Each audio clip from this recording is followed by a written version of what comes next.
Today we're ready to start Chapter 4. And in Chapter 3 we looked at linear regression, and in Chapter 4 we're going to look at modeling data which is nonlinear. And before we start looking at the section, I just want to go through a couple things with you to begin with. And so we already know that if we have data that is linear, that it's going to look like a model will come in the form of y equals a plus b to the x. Now, I'm going to grab my calculator here. I just want to show you a couple things. And get out of that little shiny spot there. Yeah, that's pretty good. Now, I already entered in my list 1 some numerical values 0 to 6. And I want you to see what happens when I do a couple things here. And so I'm up here in list 2, and I'm going to put in an exponential function. So let's say I put in, I'm going to have my equation be y equals, and I'm going to have it have 2 times 1.5 to the x. And remember what this means. That means my initial amount is 2, and this means that it's growing because I keep multiplying each time by 1.5. So each time x increases by 1, I'm actually going to have 50% growth with each increase of 1. So let me put that model in. I have 2 times 1.5.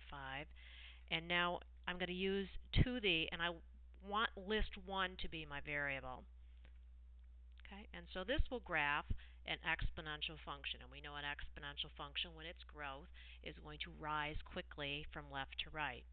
So if I go to stat plot, turn the first plot on, scatter plot, looks like it's all set up for me with list 1 versus list 2. And double check, nope, don't have anything in y. And so we'll do a zoom number 9. All right, now that clearly curves. Now recognize that if I do a linear regression on this, and I hit stat, calculate, linear regression, we know it's not linear, so we know that this won't have a correlation coefficient of 1. But notice it has a correlation coefficient of 0.95. And so if you weren't looking at the graph of the data to see how it clearly is curving upward, you could be fooled by putting the data into a calculator and thinking, oh wow, if I do a stat calculate linear regression, this is looking pretty good. We have a correlation coefficient of 0.95. We know that 90% of the variability in the y variable is explained by the linear relationship. However, we know that definitely this is a curved pattern. Now I want you to see something that happens when you have an exponential function. On an exponential function, if I take the log of the y variable, and I could take common log or natural log, so I'm going to take the log of all these values.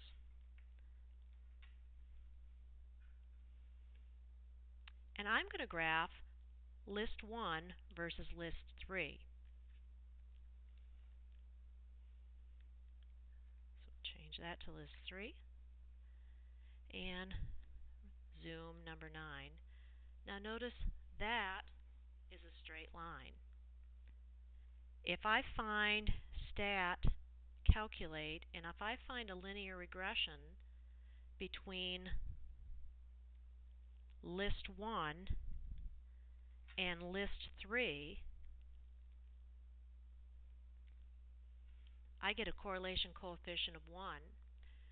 So what we can learn from this is if you have an exponential model, so if I have some model that is really modeled best with this type of an equation, that if I graph x versus the log of y, that model will be linear. So that's what we're going to start out looking at, that if you clearly have a curved pattern, that maybe an exponential model might fit better, and we actually do a linear regression between x and the log of y to determine a linear model first, and then we do algebra to transform it to this type of a model. Then we're also going to look at a power function and find that this type of a model,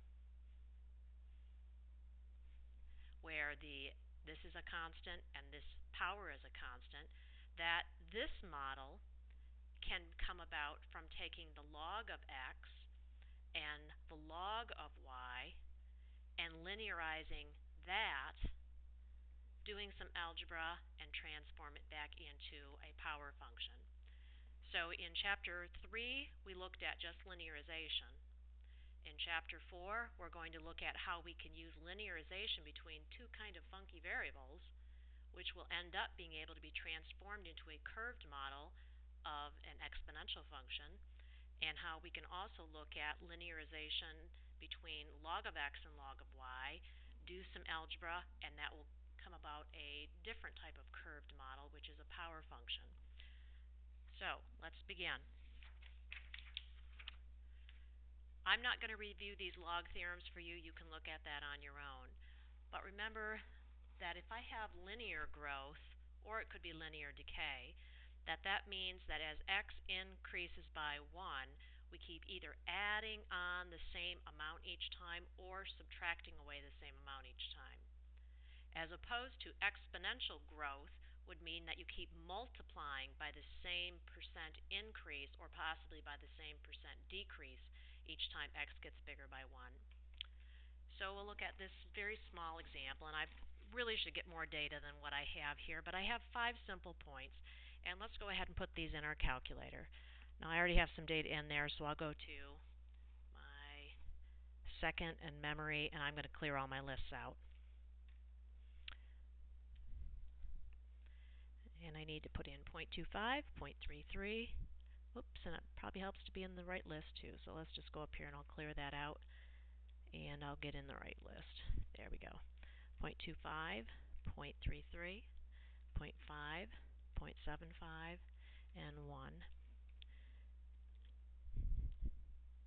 300, 400, 700, 1500, 2000.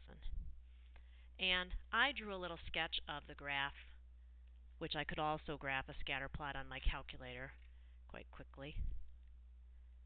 And I see it doesn't look awful. If I do zoom number 9, it doesn't look awful as far as being linear. However, I do kind of see some curvature going on here. Now, if I do a linear regression on my calculator, and in this chapter you actually are not going to have to find the linear regression model longhand. You will be able to use the linreg button on your calculator as well as for the correlation coefficient. So if I hit Stat, Calculate, and go down to number 8, and I want between list 1 and list 2, I find that my model, my y-hat model, corresponds with this equation, doing a little bit of rounding, and my correlation coefficient is quite high. Looks very, very close to 1. Now, we're going to try to find a model between x and a log of y, and we're going to see if we can get a curved model that's going to fit better. And the first curved model that we're going to look at is an x versus a log of y. So, excuse me. Sorry about that. Hopefully that wasn't too loud. So we're going to come over here, and I'm going to type in log of list 2.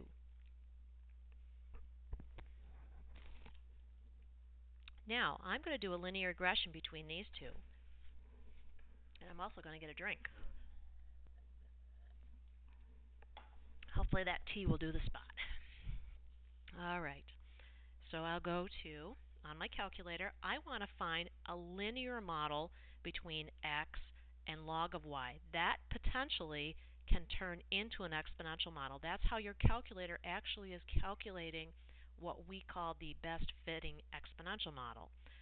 So I quit out, and if I go to Stat, Calculate, Linear Regression, and I want to find a linear regression between x and log of y.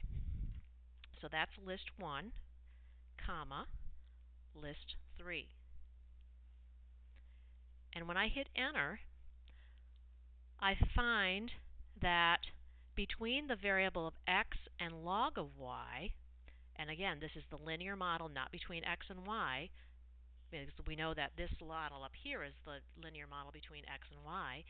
This is the linear model that I have on my calculator between x and log of y. So my independent variable is the x, and my dependent variable is the log of y. So here's my intercept, here's my slope, and I'm inputting x and I'm outputting a predictive log of y.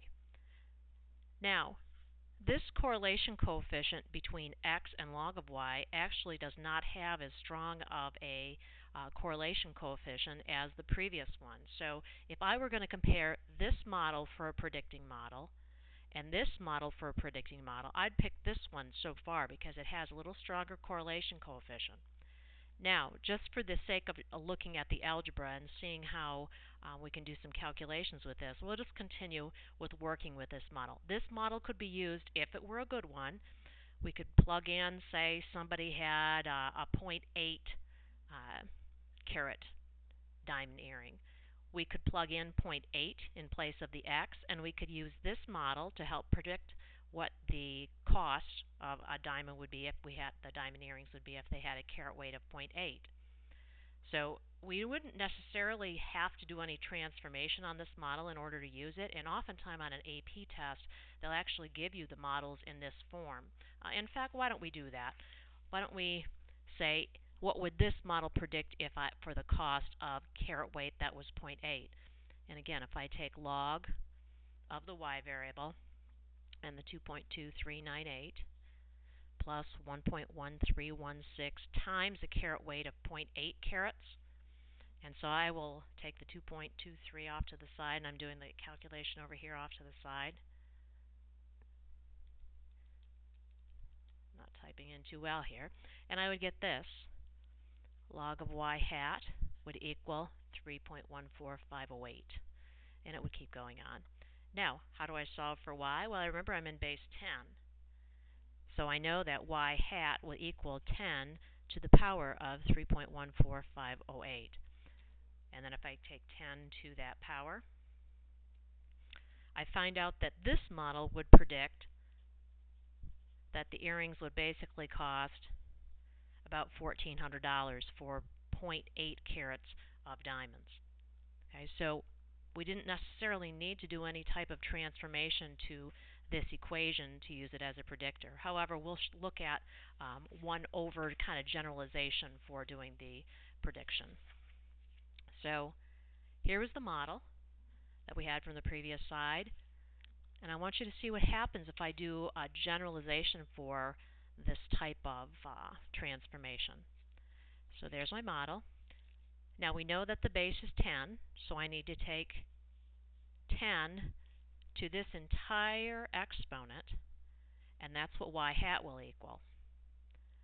Now, if we had been using or reviewing our exponent properties, remember that if we're multiplying like bases, we do what? We add the exponents. Now this is just kind of a backwards version. Here the exponents are being added. So what does that imply? That this really came from taking 10 to the 2.2, roughly 4 power, times 10 to this power. So these two statements are algebraically equivalent. Now, to finish up, if I look at this component right here, remember what happens when you take a power to a power. What do we do with those exponents? Well, we multiply those exponents. And notice that these two exponents are being multiplied, which implies that we really were taking 10 to the 1.1316 power, that to the x power, and it could be written like so. Now I've gone ahead and actually taken 10 to this exponential power and 10 to this exponential power to see this model. Now, I want you to see what happens if I go back to my calculator. If I go back to my calculator, and if I look at stat, calculate, and expreg between list 1 and list 2. And I don't have to type list 1 and list 2 because it automatically will use list 1 and list 2 if I don't type anything else in. Notice this number and this number, But also notice something else at the bottom. It's giving me a correlation coefficient. No, wait a minute. A correlation coefficient is only used for linear models. So what we need to understand as AP Stat students is this exponential model actually came from a linear model. It came from this model. It came from a linear model that was relating x and log of y. This is the model that corresponds with that correlation coefficient and with that coefficient of determination. This correlation coefficient does not fit x versus y. It fits x versus log of y. That's usually a test question, by the way. Now, as I said earlier, we have another linearization that we want to look at, and let me move that out of the way. And it's if we deal with what happens if we look for a model between log of x and log of y. So let's go back to Stat and Edit. And I'm going to clear out my list 3. And we're going to take the log of list 1, and then we're going to, in list 4, I'm going to put the log of list 2. So here are the log values of the x variable, and here are the log values of the y variable. Now, if we find a linear relationship between these two, we can actually transform this model into a power function. So I'll do stat, calculate a linear regression between these two variables, which is list 3, comma, list 4. And you see that this is my little a coefficient. Here's my slope. Now my input variable is log of x, and my output variable is log of y, because I was finding a linear relationship between log of x and log of y. Now, we could again use this model if we wanted to predict what the cost would be for a caret weight of, say, 0.8. I could plug 0.8 in place of x, and I could go through the algebra of going through and solving for y to determine how much this model would predict for the cost. But another thing to note is it's spitting out a correlation coefficient between the variable log of x and log of y. And notice this is strongest. This is stronger than the straight linear model between x and y, and it's stronger than the linear model between x and log of y. So far this would seem to be the best model to fit the caret weight and the cost for these particular diamond earrings. So now I've done the algebra, which again you will get practice doing. Here's my model. 10 to this entire power. Then, because I have the exponents being added, that means 10 to this power times 10 to this power. Now I'm using another law or an exponent property going from here to here. And we'll just look at this exponent part. Remember, one of your properties of logarithms is log of a power. And if you have something of this sort, that this is algebraically equivalent to the power times the log of this argument. And so we're again basically going backwards. We're taking this component here in the exponent position, forget about the 10, and this power can go bump up as the exponent on the x. And then the last thing is we end up finding out that another property we have is that if you have a base to the log of a number in that same base, that this will always end up being equivalent to this argument. And the idea, these are inverse functions, and so basically one is undoing the other. So this numerical value we could punch in, and this ends up being equivalent to x to the 1.431 power, and this is a power function. Now this power function seems to fit the best of all the models that we've figured out so far. Now, one more thing. If I go on my calculator and hit Stat, Calculate, your calculator is pre-programmed to find the best power function. But here's what I want you to notice again. Notice this number, which is the little a. That's equivalent to this 10 to the 3.312 power.